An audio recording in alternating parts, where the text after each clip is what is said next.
వైసీపీని మేము తొక్కేస్తాము, అందులో డౌట్ లేదండి. అమ్మా నమస్తే, మీ పేరమ్మా? నా పేరు విజయ. ఏం చేస్తారు? నేను ఇప్పుడు హౌస్ వైఫ్. గతంలో ఏం చేశారమ్మా? గతంలో నేను డిగ్రీ కాలేజీ రన్ చేశాను. ఓకే అమ్మ, ఏంటి ఎలా ఉంది ప్రభుత్వం? 20 నెలలు అవుతా ఉంది, ఏంటి ఎలా ఉంది అసలు ప్రభుత్వ పనితీరు? అసలు మీరేం చెప్తారు ప్రభుత్వం పనితీరు గురించి? ప్రభుత్వం పనితీరు చాలా బాగుంది, అందరం కూడా హర్షించదగింది. చంద్రబాబు నాయుడు గారు, పవన్ కళ్యాణ్ గారు, మోడీ గారు, కూటమి ప్రభుత్వం చాలా బాగుంది. అందరం కూడా చాలా హ్యాపీగా ఫీల్ అవుతున్నాం. అరాచకాలు లేవు, చంపుకోవడాలు లేవు, దెబ్బలాటలు లేవు, గొడవలు లేవు. నాకు తెలుసు ఆయన ఈయన చూసారా మన డాక్టర్ గారు సుధాకర్ గారు, నేను ఒకసారి వెళ్ళి కలిశాను కూడా. అక్కడ ప్రజలందరూ కూడా నర్సీపట్నం చుట్టుపక్కలందరూ దేవుడమ్మ సుధాకర్ గారు, డాక్టర్ గారు 20 ఏళ్ళ నుంచి ఆయన చేస్తున్నారు ఇక్కడ అని ఎంతో మెచ్చుకున్నారు. ఇప్పటికీ నా కడుపులో మెదులుతూ ఉంటుంది ఆ విషయం. అలాంటి సుధాకర్ గారిని అన్యాయంగా చంపేశారు, నిష్కారణంగా చంపేశారు. ఆయన ఎస్సీ అంటే ఇంకా విలువ లేకపోతే ఇంకేంటండి? ఆయన ఎంత కష్టపడి చదువుకోగలిగారు, చదువుకుని అంత పెద్ద డాక్టర్ అయ్యారు. చంద్రబాబు గారు సూపర్ 6 పథకాలన్నీ కూడా నెంబర్ 1గా ఉన్నాయి, మరలానేమో అన్నీ కూడా అమలవుతున్నాయి. అలాగే ఆయన చెప్పినట్టు చేస్తున్నారు. అలాగే పవన్ కళ్యాణ్ గారు హిందూ మతాన్ని ఉద్ధరించడానికి కంకణం కట్టుకున్నారు. మోడీ గారు అంటే సరే అనుకోండి. ఎంత మంచి పరిపాలన వాళ్ళు అందిస్తున్నందుకు మేమందరం కూడా హర్షిస్తున్నాము. అంటే అమ్మ, వచ్చి 20 నెలల కాలంలో సామాన్యులు బ్రతకలేకపోతున్నారు కూటమి ప్రభుత్వ పాలన వల్ల. గతంలోనే మాకు బాగుంది, జగన్మోహన్ రెడ్డి ఏదో ఒక నెల కాకపోయినా ఒక నెల మాకు డబ్బులు ఇచ్చేవాడు, డెవలప్మెంట్ చూపించాడు జగన్మోహన్ హయాంలోనే. కూటమి ప్రభుత్వం బాగాలేదని చెప్పి ప్రజలు కూడా అనుకుంటున్నారు. అమ్మ, ఎంతవరకు కరెక్ట్ అంటారు? అంత అబద్ధం అండి. ఎందుకంటే నేను ఆటో ఎక్కినప్పుడు వాళ్ళని అడుగుతూ ఉంటాను, ఎలా ఉందంటే నెంబర్ 1 మేడం గారు, అసలు ఈ ప్రభుత్వం చాలా బాగుంది, ప్రశాంతంగా జీవిస్తున్నాము, ఆయన చెప్పినట్టు చేస్తున్నారు. ఇంకా రాష్ట్రం డెవలప్ అవుతుంది. మా రాజధాని ఎంత బాగుందండి, మేము వెళ్ళి చూసాము. అసలు ఏంటి ఇటుక లేదు అన్నాడు ఈయన. అంటే నిజమా? అసలు ఏంటి అసలు ఇటుక లేకపోవడం ఏంటండి? అంతంత బిల్డింగులు కట్టేశారు అప్పుడే, ఇప్పుడు ఇంకా కడుతున్నారు. అసలు ఇంకా ఆయన్ని చంద్రబాబు గారిని పరిపాలన విషయంలో మనం ఏ రకంగా కూడా విమర్శించలేమండి. ఆయన అంత నెంబర్ 1 పరిపాలన కర్త ఆయన. పక్కన వైసీపీ నాయకులు ఎందుకని ఈ 40 సంవత్సరాల అనుభవం అంటారు చంద్రబాబు, ఏనో విజనల్ లీడర్ అని చెప్పుకుంటారు, కానీ ప్రజలకి కావాల్సిన సరిగ్గా చేయలేకపోతున్నాడు, డెవలప్మెంట్ చూపించలేకపోతున్నాడు. నా ప్రభుత్వ హయాంలో వచ్చినవే చంద్రబాబు తన పేరు మార్చుకుని నేనే చేశాను గొప్పలు చెప్పుకుంటున్నాను అంటారు. ఎంతవరకు కరెక్ట్ అంటారు? మరి చాలా అబద్ధం. ఆయన అసలు మాట్లాడేది నిజాయితీకి ఒక మాట ఉందండి. ఆయన చూసి ఏదో లీడర్ ఒకళ్ళు అయితే వీళ్ళు శిష్యులు ఒకటి ఉండరని, గురువు ఒకళ్ళు అయితే శిష్యులు ఒకటి ఉండరు కదా, అదే మొత్తం అంతా వైసీపీ వాళ్ళంతా కూడా అన్ని అబద్ధాలు నేర్చుకున్నారు, అన్ని అరాచకాలు ఏమండి? డ్రైవర్ని చంపేసేసి భార్యకి పంపించడం ఎంత దారుణం అండి. 1-2 ఎన్ని అరాచకాలండి. ఇవన్నీ కూడా ఆడు చేసేసి అసలు చంద్రబాబు గారికి ఈయన నేర్పడం ఏంటండి? ఈయనకి అసలు ఏమన్నా తెలుసా? పరిపాలన అనేది ఎప్పుడన్నా తెలుసా? అలాంటిది తండ్రి పేరు చెప్పుకొని ఈయన వచ్చారు. తల్లిని చెల్లిని బయటకు గెంటేసిన వాళ్ళు ఎవరన్నా ఉన్నారండి? అసలు ఎందుకంటే తోడబుట్టిన వాళ్ళని తల్లిని రోజు దండం పెట్టుకుంటారు తల్లిదండ్రికి. అలాంటి తల్లిని బయటకు గెంటేస్తే ఆవిడ మానసికంగా నలిగిపోయిన సంగతి అందరికీ తెలుసు. ఓటు వేయలేక ఆవిడ అమెరికా పారిపోయిన సంగతి, ఎక్కడ చంపేస్తారో అని చెప్పేసి ఆవిడ అమెరికా పారిపోయిన సంగతి కూడా అందరికీ తెలుసు. అంటే ఇంట్లో వాళ్ళే భయపెట్టి బతికిన ఆయన, సొంత బాబాయిని చంపించిన మనిషి అసలు ఎన్ని అరాచకాలు. అయినోడు లేదు, కానోడు లేదు. ఆయన పెళ్ళం పిల్లలు బాగుంటే చాలా, మిగతా వాళ్ళు ఎవరికి సంబంధం లేదా? చిల్లర జల్లేసేస్తే అందరూ వినేస్తారా ఈయన మాట? అందరికీ తెలుసు ఏంటమ్మా ఆయన ఇచ్చిన చిల్లర మాకు అని చెప్పేసి వాళ్ళు వ్యతిరేకంగా మాట్లాడుతున్నారు. ఇప్పుడు వచ్చే ఎలక్షన్స్లో కూడా ఏమీ రావండి. వాళ్ళు ప్రతి చోట, నేను వెళ్ళిన ప్రతి చోట అడుగుతూ ఉంటా, ఎలాగుంది బాబు పరిపాలన? బస్సులో వెళ్తే బస్సులో అడుగుతా, కార్లో వెళ్తే కార్లో అడుగుతా, ఆటోలో వెళ్తే ఆటోలో కొడతా. అందరూ కూడా బ్యాడ్గా చెప్పడమే, ఒక్కళ్ళు కూడా హ్యాపీగా చెప్పిన వాళ్ళు ఎవ్వరూ లేరు. అమ్మ బాబాయ్ చాలా ప్రశాంతంగా జీవిస్తున్నామండి.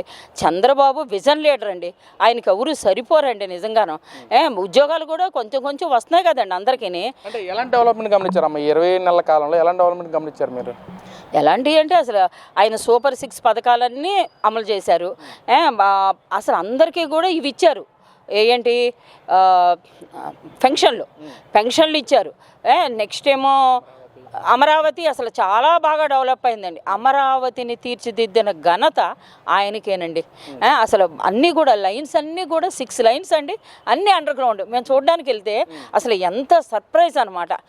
మరలానేమో బిల్డింగ్లు అండి, అసలు ఆ రోడ్లు అవన్నీ కూడా ఎంత బాగున్నాయో, కోర్టులని అయ్యని మేము ఈ మధ్య చూడడానికి వెళ్ళాము. అందరం కూడా చాలా, మేము 10 మంది వెళ్తే అందరూ కూడా హ్యాపీగా ఫీల్ అయ్యాం.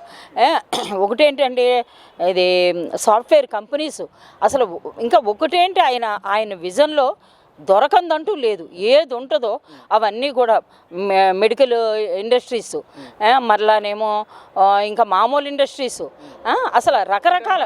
మీరు గతంలో కాలేజ్ రన్ చేసే అంటున్నారు. మరి గత జగన్మోహన్ రెడ్డి హయాం కాకుండా ముందు చంద్రబాబు ప్రభుత్వంలో ఉన్నప్పుడు పిల్లల అకౌంట్ కాకుండా కాలేజ్ అకౌంట్లో డబ్బులు పడేవి. మరి జగన్మోహన్ రెడ్డి వచ్చిన తర్వాత పిల్లల అకౌంట్లో పడినాయి.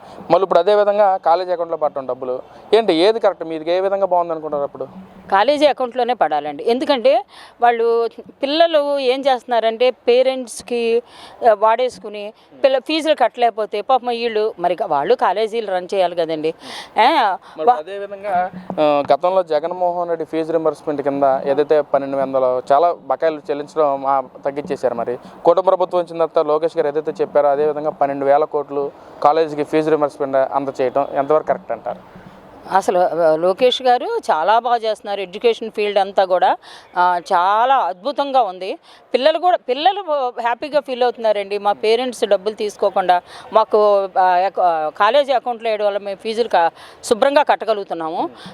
హ్యాపీగా ఎగ్జామ్స్ రాసుకోగలుగుతున్నాం. మా పేరెంట్స్ ఫీజు కట్టలేరేమో, ఏం చేయాలని టెన్షన్ తోటి బాధపడేవాళ్ళం, చదువుకోలేకపోయేవాళ్ళం ఆ టెన్షన్ తోటి. అలాంటిది మాకు ఇప్పుడు చాలా హ్యాపీగా ఫీల్ అవుతున్నాము అని చెప్పేసి పిల్లలే చెప్తున్నారు, నేను చెప్పడం కాదండి. వాళ్ళ పిల్లల్ని అడుగుతూ ఉంటే రోడ్ల మీద వెళ్ళేటప్పుడు కానీ వాళ్ళని అడుగుతూ ఉంటే వాళ్ళే చెప్తున్నారు.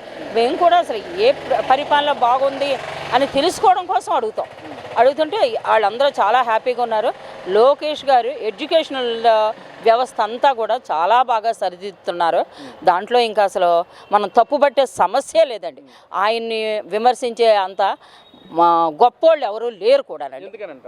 ఎందుకనంటే ఆయన చిన్న వయసు అయినా సరే వాళ్ళ పేరెంట్స్లో వాళ్ళు పెరిగిన వాతావరణం, ఆయన చదువుకున్న పద్ధతులు ఇవన్నీ కూడా ఆయన్ని మంచి ఎడ్యుకేటెడ్ లీడర్గా తీర్చిదిద్దేయండి.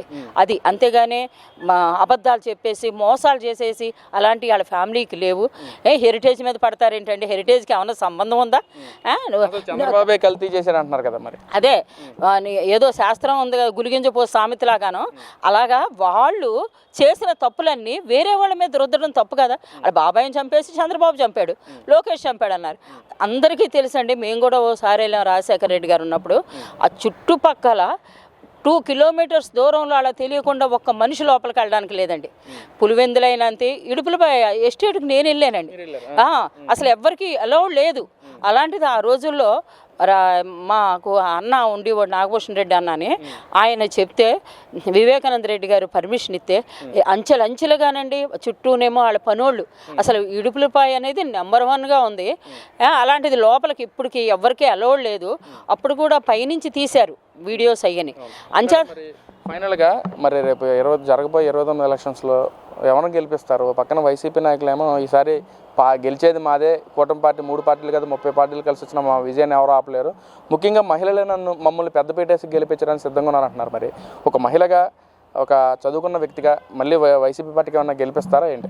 అస్సలు లేదండి. ఎవ్వరం కూడా వైసీపీకి ఓట్లు వేయవండి. మేము కూడా నాకు తెలిసి మేము కూడా క్యాన్వర్సింగ్కి వెళ్దాం అనుకుంటున్నాం. ఎందుకంటే మంచి ప్రభుత్వం రావడం మాకు మా ఉద్దేశం. అంచేత మంచి ప్రభుత్వం రావాలి. అంచేత మేము వైసీపీకి ఓట్లు వెయ్యరు. నేను చెప్పడం కాదండి, జనాల్లోనే ఉంది అది. అంచేత మేమందరం కూడా క్యాన్వర్సింగ్కి వెళ్ళి వైసీపీని మేము తొక్కేస్తాము, అందులో డౌట్ లేదండి.